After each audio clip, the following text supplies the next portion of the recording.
दोस्तों, हमारी ये कहानी एक हॉन्टेड रिसोर्ट की कहानी है। मेरा नाम पूजा है। मैं और मेरी फ्रेंड हम सब ने प्लान किया कि हम कहीं वीकेंड पर घूमने जाएंगे। सब रेडी हो गए। हमने डिसाइड किया कि पूना से आगे एक रिसोर्ट है, वहाँ हम वीकेंड पर जाएंगे। हमें एक अच्छी डील मिल गई थी। हम सब फ्राइडे को आफ्टरनून में मुंबई से निकल गए। एक गाड़ी हमने रेंट पर ली थी। हम सब 4 फ्रेंड्स थे। मैं, मेरी सिस्टर आरती और मेरे कॉलेज के 2 फ्रेंड्स राधिका और मंजू। हम सब फीमेल्स थी। रास्ते में हम सब बड़ा एंजॉय कर रहे थे। क्लाइमेट भी बहुत अच्छा था। अगस्त का महीना था। पुणे एक्सप्रेस हाईवे से हम जा रहे थे। सब अच्छा जा रहा था। हमने लोनावला में एक हॉल्ट लिया।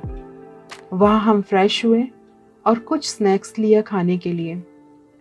रिसोर्ट काफ़ी दूर था, बिल्कुल एक मिनी हिल स्टेशन जैसा। हम लेट हो गए थे। एक राइट टर्न आता है उस रिसोर्ट के लिए मेन हाईवे से। उस राइट टर्न से रिसोर्ट की दूरी 40 किलोमीटर थी। हमने राइट टर्न ले लिया। रास्ता काफ़ी ख़राब था और अंधेरा भी। नहीं के बराबर घर थे उस रास्ते पर। हमने थोड़ा डर भी लग रहा था क्योंकि हम सब लड़कियां थीं और ड्राइवर भी अनजान शख्स था। रास्ता बड़ा अजीब था, जैसे कोई जंगल का रास्ता हो। गूगल मैप में तो वही दिखा रहा था। हमें लग रहा था कि शायद गूगल मैप कोई शॉर्टकट से ले जा रहा हो। हम बहुत डरे हुए थे। रास्ते में कोई भी इंसान नहीं दिख रहा था, जबकि सिर्फ रात के 10 बजे थे। रास्ते में अंधेरा बहुत था, जैसे वो कोई गांव का रास्ता हो। हमें समझ आ गया था कि ये रास्ता सही नहीं है। गूगल ने हमें भटका दिया। कुछ देर बाद नेटवर्क भी काम नहीं कर रहा था। जीपीएस ने काम करना बंद कर दिया।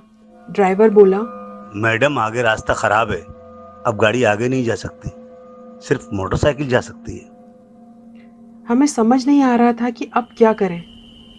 काफ़ी अंदर आ चुके थे। आसपास कोई भी नहीं था। वो जंगल जैसी जगह थी। अजीब अजीब आवाज़ें आ रही थी।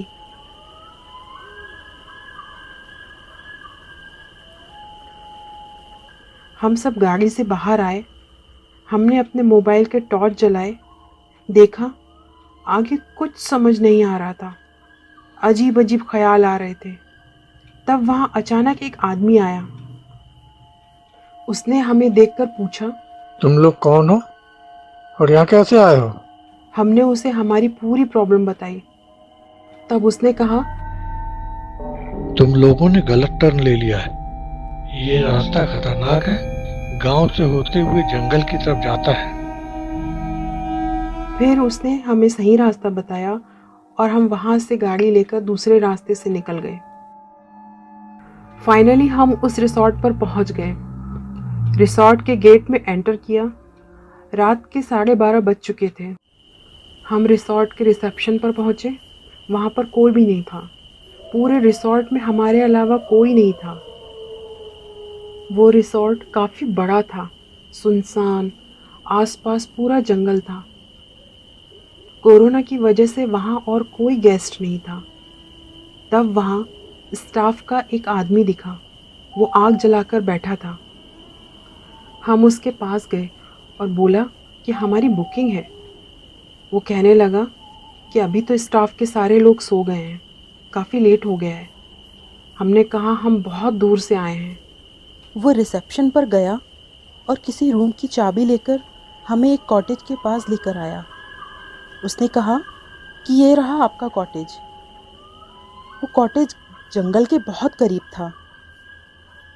हमने कहा कि ये कॉटेज जंगल की साइड है और बड़ा अजीब सा है, हमें कोई और कॉटेज दे दे। स्टाफ ने कहा, सभी कॉटेज एक जैसे हैं और ये कॉटेज का रूम सर्विस हो चुकी है। बाकी सुबह मैनेजर आएगा और आपको जो भी बात करनी है सुबह उन्हीं से कर लेना। मेरे पास सिर्फ इसी कॉटेज की चाबी है। हमने कहा ठीक है, रात निकाल लेते हैं, सुबह देखते हैं। हम उस कॉटेज में सेटल हो गए। वहाँ उस रिसोर्ट में बहुत सारे कॉटेज बने थे। लेकिन लॉकडाउन की वजह से वहाँ कोई नहीं था, सिर्फ हम थे और कुछ स्टाफ। हम सब फ्रेश हो गए, थक गए थे। रात के 2 बज रहे थे। ये रिसॉर्ट वैसा नहीं था जैसा हम सोच रहे थे। रात में तो बहुत डरावना लग रहा था। राधिका और आरती सो गए, लेकिन मैं और मंजू जाग रहे थे। हम लूडो खेल रहे थे। बाहर सन्नाटा था, हम दोनों चुपचाप थे।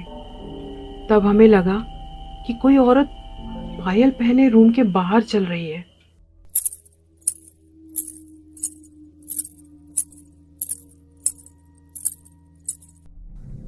हम डर गए। हमने सोचा कि बाहर जाकर देखते हैं, पर हिम्मत ही नहीं हुई। वो आवाज़ फिर नहीं आई, बस एक बार ही आई। हम बहुत डर गए थे। लाइट्स ऑफ की और बेड पर जाकर सो गए। कुछ देर बाद हमारे रूम का दरवाज़ा नॉक हुआ। ये कौन हो सकता है? पायल की आवाज़ और ये दरवाजे पर नॉक। हम सबने हिम्मत करके दरवाज़ा खोला और देखा स्टाफ का एक आदमी खड़ा था, बिस्लरी की 2 बॉटल लेकर, और साथ में गुड नाइट भी था। उसने कहा, मैडम ये बिस्लरी पानी की बोतल और गुड नाइट। दरवाज़ा खिड़की अच्छे से बंद कर देना, यहाँ मच्छर बहुत है। हमने पानी और गुड नाइट लिया। मैंने उससे पूछा कि हमें पायल की आवाज़ आई थी थोड़ी देर पहले। पायल की आवाज़? इस रिजॉर्ट में? इस रिजॉर्ट में तो आप लोगों के अलावा और कोई भी नहीं है।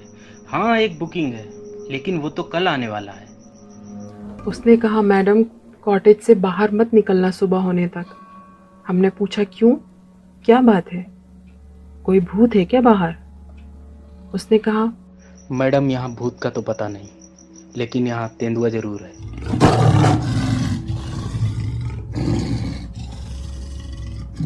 सुबह होने तक अपने रूम से बाहर मत निकलना। ये कह के वो चला गया। हम उसकी बात सुनकर और डर गए थे। मंजू ने कहा कि वो पायल की आवाज़ कहाँ से आई थी, कौन थी वो? आवाज़ तो हम सब ने सुनी थी। हम लाइट्स ऑफ करके सो गए। पूरे रूम में अंधेरा था। बाहर जंगल में अजीब अजीब आवाज़ें आ रही थी। तब एक ऐसा इंसिडेंस हुआ जिसने हमारी नींद उड़ा दी। वॉशरूम से ज़ोर ज़ोर से आवाज़ आ रही थी। दरवाज़ा खोलो, दरवाज़ा किसने बंद किया है? मंजू, पूजा, खोलो दरवाज़ा, ये लॉक किसने किया है? खोलो जल्दी। हम सब डर के उठ गए। देखा आरती वॉशरूम में है और चिल्ला रही है, और बाहर से लॉक है। राधिका ने लॉक खोला और आरती बाहर आ गई। वो गुस्से में थी हम सब पर कि किसने उसे लॉक किया, लेकिन हम सब तो सो रहे थे। हमने कसम खाई कि हमने कुछ नहीं किया। आरती और हम सब डरे हुए थे कि अगर हमने लॉक नहीं किया तो फिर किसने किया, क्योंकि लॉक बाहर से पूरा लगा हुआ था। तब अचानक हमें फिर से पायल की आवाज़ आई।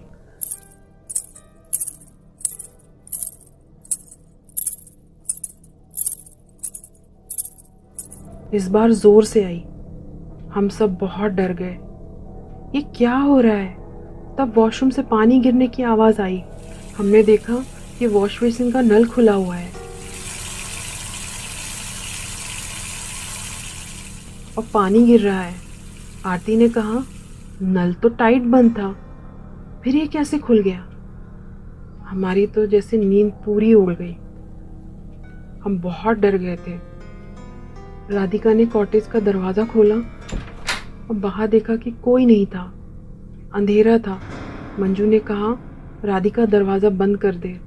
राधिका यहाँ वहाँ देख रही थी। तब उसे रूम के बाहर एक बालों का गजरा दिखाई दिया। वो बहुत ही ताज़ा था और उसके आसपास टूटी हुई लाल चूड़ियाँ और लाल रंग का सिंदूर था। ये देखकर उसने दरवाज़ा बंद कर दिया। हम सब तो इतना डर गए थे कि हमें कुछ समझ ही नहीं आ रहा था कि ये हो क्या रहा है और ये किसने रखा होगा। रूम में आते वक्त तो नहीं था, अब हमने जैसे तैसे वहाँ वक्त गुजारा। सुबह होते ही हम सब वहाँ से निकल गए। रास्ते में हम सब वही बातें कर रहे थे। हमारा ड्राइवर बहुत परेशान था। वो हमारी बातें सुन रहा था कि रात में हम सब पर क्या बीती उस कॉटेज में। तब ड्राइवर ने जो बोला, उसकी बात सुनकर जैसे हमारी रगों में खून जम गया हो। उसने बताया, मैडम, रिसेप्शन के पास एक पेड़ था, मैंने उसके नीचे गाड़ी पार्क की और रात को मैं उसके नीचे सो गया। रात में किसी ने मेरी गर्दन बहुत जोर से दबाई। मैं डर के उठ गया। मैंने इधर उधर देखा, कुछ नहीं था। कहीं दूर से किसी औरत के पायल की आवाज आ रही थी। मैंने ध्यान से सुना और 2-3 बार आवाज आई। और गाड़ी के बोनेट और विंडशील्ड पर लाल सिंदूर लगा हुआ था। अब ड्राइवर की बातें सुनकर हमें यकीन आ गया था कि वो रिसॉर्ट हांटेड था। कौन थी वो औरत जो पायल पहन के वहां घूम रही थी? और आरती को बाथरूम में किसने लॉक किया? वो लाल सिंदूर, वो गजरा, वो सब कहाँ से आया जबकि वहां कोई नहीं था? इन सब सवालों का जवाब शायद हमें कभी ना मिल पाए। क्या आपके साथ कभी ऐसा कुछ हुआ है? दोस्तों, आपको ये कहानी कैसी लगी हमें बताइएगा। और ऐसी और कहानियाँ सुनने के लिए चैनल को सब्सक्राइब करें। अगर आपके पास भी कोई कहानी है तो हमें हमारे ईमेल आईडी पर भेजें। हम आपकी कहानी आपके नाम के साथ ज़रूर सुनाएंगे।